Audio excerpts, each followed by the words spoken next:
I've just arrived at Ljubljana Airport. I gotta say, it's probably one of the best views I've ever seen from an airport.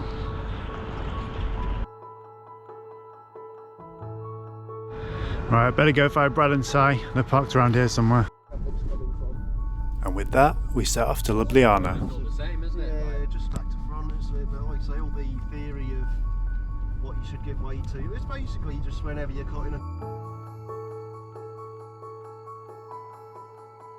As we drove into the city centre, I wondered what a hostel would be like, given its rather unique history.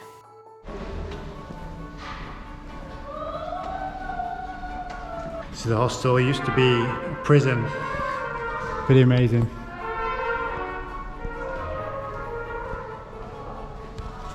Don't know what's going there, some kind of music practice.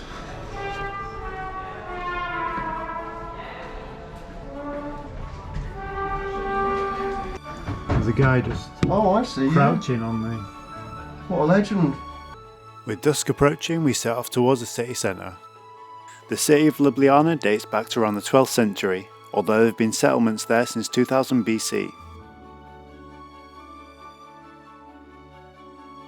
Walking by the river, I was amazed by the architecture lit up by the city lights.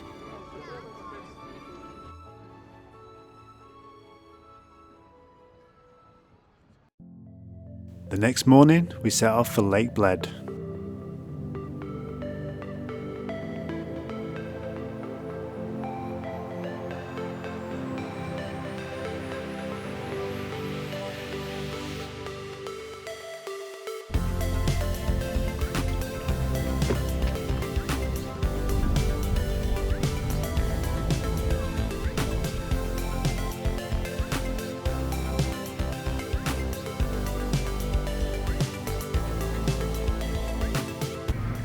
Chilling at Lake Bled.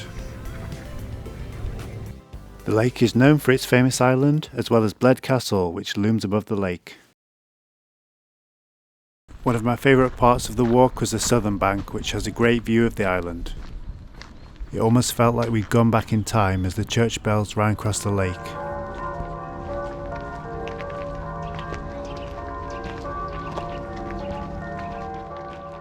After walking around the lake, we headed to the nearby Vintgar Gorge. Like a ghost town. The main scenic area of the gorge was fenced off, so we headed back to the hostel for the evening. The next morning we visited Metelkova, an art and cultural centre based in former army barracks in Ljubljana. Full of street art and sculptures, Metelkova is a unique experience. Quite chilled during the day, the area often becomes a hive of activity at night. This was all heaving last night. Bars were open, people here chatting, drinking. Really cool area to see.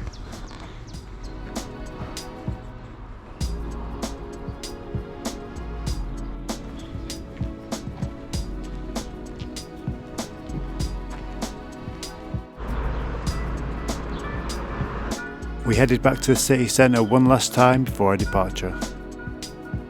Having seen Ljubljana's beautiful architecture at night, I wanted to explore during the day.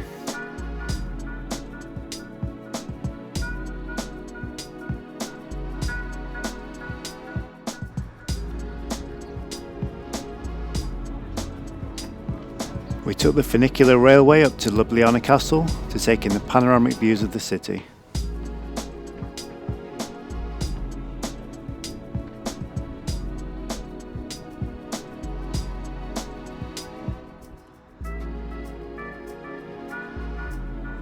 Originally built in the 11th century, most of the present-day structure dates back to the 15th century, with several renovations and restorations taking place since then.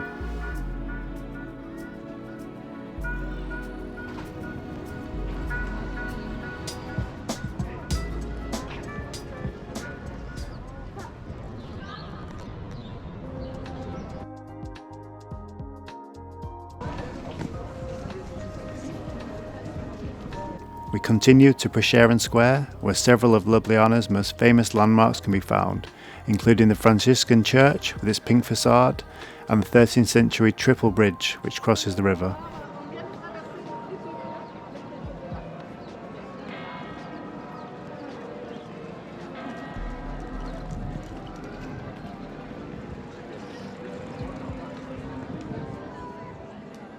I was sad to have such a short stay in Ljubljana, but the next stage of our road trip was calling.